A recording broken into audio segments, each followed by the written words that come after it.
Hello students, जैसे कि हम लोगों ने ये चैप्टर स्टार्ट किया था एंड हम लोग रेवोल्यूशंस के बारे में पढ़ रहे थे। इसके पहले मैंने टाइप्स ऑफ फार्मिंग के बारे में आपको बताया था। देन फिर रेवोल्यूशन के बारे में बता रही थी कि किस तरीके से कौन कौन से रेवोल्यूशन स्टार्ट हुए हैं प्रोडक्टिविटी बढ़ाने के लिए। ठीक है, तो इसी तरीके से एक था yellow revolution and yellow revolution हुआ था ऑयल सीड्स का प्रोडक्शन बढ़ाने के लिए, ताकि ऑयल तेल जो है वो ज़्यादा से ज़्यादा कंट्रीज़ में प्रोवाइड किया जाए। ठीक है, so let us learn about this. The oilseed production scenario in India has witnessed a dramatic turn. The country achieved a status of self-sufficient and a net exporter during early 90s, rising from the net import state with a mere annual production of nearly 11 million ton from the annual oilseed crop until the year 1986-87। तो oil seed production अगर India के scenario से देखा जाए तो इसने बहुत ही dramatic change एक कंट्री के अंदर लाया था और कंट्री को सेल्फ सफिशिएंट स्टेटस एक दे दिया था, क्योंकि जब ऑयल सीड का प्रोडक्शन बहुत ज़्यादा इंक्रीज़ हो गया तो इस वजह से इसके एक्सपोर्ट जो 90s की सेंचुरी में इसका एक्सपोर्ट जो था वो बहुत ज़्यादा इंक्रीज़ हो गया था।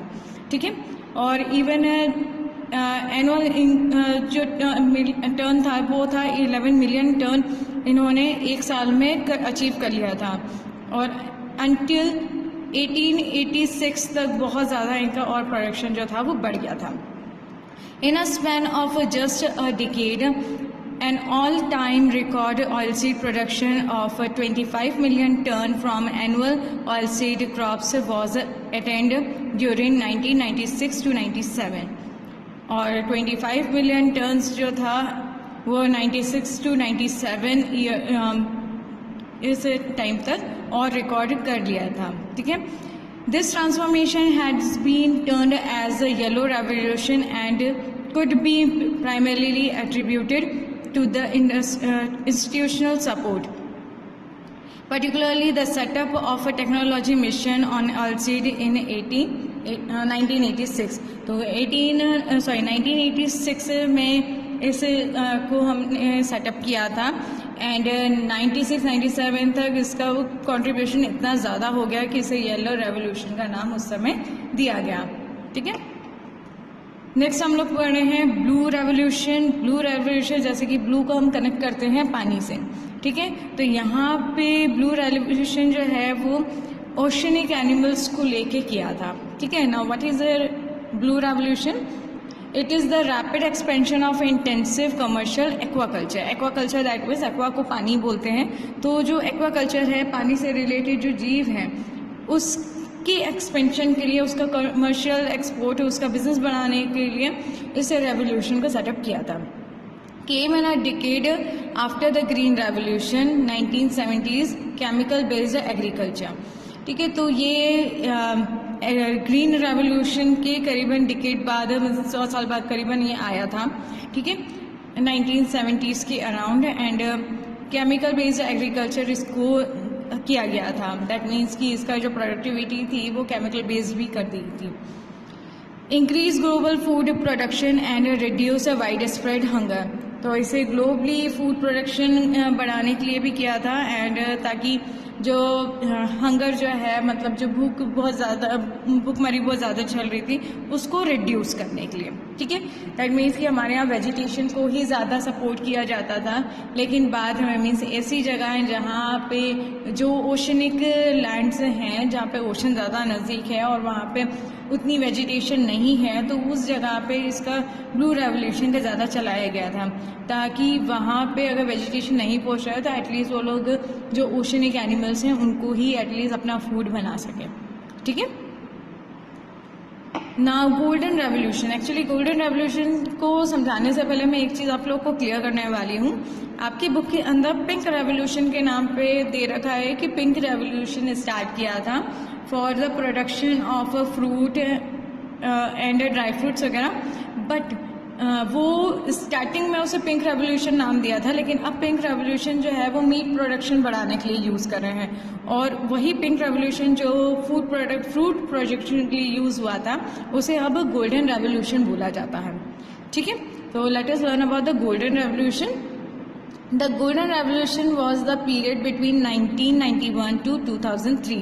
तो गोल्डन रेवोल्यूशन का जो पीरियड माना जाता है तो वो था 1991 से लेके 2003 तक. ठीक है. During this time there was a big increase in horticulture production, which means that there was a more production of fruits, vegetables and other horticulture products like honey and flower. तो इसमें गोल्डन रेवोल्यूशन में horticulture का production means इसके अंदर vegetables भी आ जाते हैं, fruits भी आ जाते हैं, फ्लावर्स भी आ जाते हैं, जो स्मेल देते हैं, नॉन स्मेल वाले भी, दोनों ही तरीके के, एंड हनी प्रोडक्शन को इंक्रीज करने के लिए. ठीक है ना. हॉर्टिकल्चर क्रॉप्स का इंडिया के अंदर अगर प्रोडक्शन देखा जाए तो वेजिटेशन जो है वो 60% है. देन उसके बाद में फ्रूट्स जो हैं वो 31% है. ये जो डेटाबेस है ये हमारे पास में 2015 का है इंडियन हॉर्टिकल्चर का. ठीक है. प्लांटेशन जो है वो 6% है. स्पाइसेस मतलब मसाले, तो मसालों की जो खेती होती है वो 2% होती है. फ्लावर्स की 0.9% एंड एरोमेटिक 0.1. एरोमेटिक का है कि जो खुशबूदार जो फूल होते हैं, ठीक है, रोज़, चमेली, जैस्मिन्स वगैरह, तो इनका प्रोडक्शन होता है 0.1% के करीब. ठीक है. तो ये तो बात है हॉर्टिकल्चर प्रोडक्शन के बारे में कि इंडिया के अंदर हॉर्टिकल्चर प्रोडक्शन कितना परसेंटेज पे है ओवरऑल. तो ये पाई चार्ट के थ्रू मैंने आपको एक्सप्लेन किया है. नेक्स्ट हम लोग पढ़ रहे हैं medical herbs and their uses. तो मेडिकल हर्ब्स वो मेडिकल हर्ब्स होती हैं जो जनरली हमारे घर में भी हमें मिल जाती हैं या हम लोग घर में भी इन्हें जनरली उगाते हैं, लेकिन इनका मेडिकल पर्पस पे भी काफ़ी ज़्यादा यूज़ होता है. ठीक है. तो हीलिंग हर्ब्स एंड स्पाइसेस, तो यहाँ पे स्पाइसेस की भी बात करें, मसालों की, जो हमें जनरली आपके किचन कैबिनेट में, किचन के अंदर ही आपको इजीली अवेलेबल हो जाते हैं. ठीक है. तो ऑरिगेनो जनरली आपको पिज़्ज़ा से रिलेट करूँ तो ज़्यादा समझ में आएगा, क्योंकि पिज़्ज़ा में ऑरिगेनो मसाला जो है वो ऊपर से भी स्प्रेड होता है. ठीक है. हेल्प सूद स्टमक मसल. ऑरिगेनो का काम होता है कि वो स्टमक की जो मसल्स होती है उसको सूद करती है, मीन्स उसको प्रॉपर वे में रखती है, ज़्यादा जलन वगैरह से बचाती है. ठीक है. मिंट को पुदीना भी बोलते हैं. ठीक है.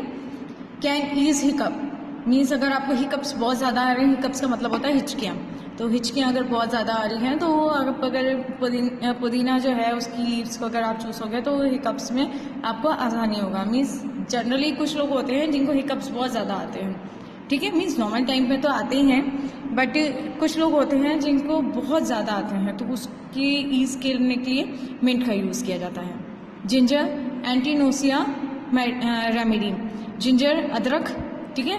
तो एंटीनोसिया दैट मीन्स कि अगर किसी को वॉमिट वगैरह बहुत ज़्यादा आ रही है तो उसे अगर अदरक का जूस अगर पिलाया जाए तो वो उससे बचा जा सकता है. ठीक है. वॉमिट अगर बहुत ज़्यादा आ रही है, अजीब सा लग रहा है, घबराहट हो रही है, तो उससे बचने के लिए. गार्लिक मतलब होता है लहसुन. नेचुरल एंटीसेप्टिक दैट मीन्स कि जो एंटीसेप्टिक आपके जैसे कि डेटॉल वगैरह यूज़ करते हैं, अगर कहीं चोट लग जाए तो उसकी जगह पे गार्लिक की जूस भी यूज़ किया जा सकता है. ठीक है. It's a natural antiseptic. Fenugreek को बोलते हैं फेनुग्रीक. चलो मैं एक बार याद करके आपको वापस याद दिलाती हूँ. Help flush out harmful toxin. तो फेनुग्रीक का काम होता है कि ये जो भी हार्मफुल टॉक्सिन आपकी बॉडी के अंदर होते हैं उसको फ्लश आउट कर देता है, उसे निकाल देता है. ठीक है. देन फेनल होता है सौंफ. Can reduce bad breath and body order. अगर आप डेली बेसिस पे अगर सौंफ खाते हैं तो जो बैड ब्रीथ आपके मुंह से आती है, मीन्स आपकी दुर्गंध आती है मुंह से, तो वो ख़त्म करता है, वो रिड्यूस करता है. और बॉडी ऑडर मीन्स अगर आपकी बॉडी में पसीना ज़्यादा आता है, उसमें बदबू ज़्यादा आती है, तो डेली बेसिस पे अगर आप फेनल सौंफ खाएंगे तो वो भी रिड्यूस हो जाएगा. क्लोव लौंग. एंटी माइक्रोबियल दैट मीन्स कि आपकी बॉडी के अंदर अगर माइक्रो ऑर्गेनिज्म को ख़त्म करता है. ठीक है. तो इसलिए डेली बेसिस पे लौंग का यूज़ किया जाता है किसी ना किसी खाने या सब्जी में डालने के लिए. Says antiseptic and antibiotic. Says भी एक तरीके का लीफ होता है, जैसे कि बेसिल तेज पत्ता होता है, उसी तरीके से सेज भी होता है। ये एंटीसेप्टिक का काम करता है आपकी बॉडी में। थेम जनरली जो पास्ता वगैरह होता है उसके अंदर ऊपर से हर्ब्स जो डलती है उसमें थेम रहता है। रिलैक्सेस रेस्पिरेटरी मसल्स, और आपकी जो रेस्पिरेटरी मसल्स होती हैं उसे रिलैक्स करने का काम करता है। टर्मरिक तो पता ही होगा, हल्दी को बोलते हैं। It is anti cancer, means आपकी कैंसर की चांसेस को रिड्यूस करता है। अगर कैंसर के चांसेस इस बॉडी के अंदर रिड्यूस हो जाते हैं, तो अगर डेली बेसिस पर अगर आप टर्मरिक ले रहे हो तो उस पर्सन को बहुत रेयर चांसेस होंगे कैंसर होने के।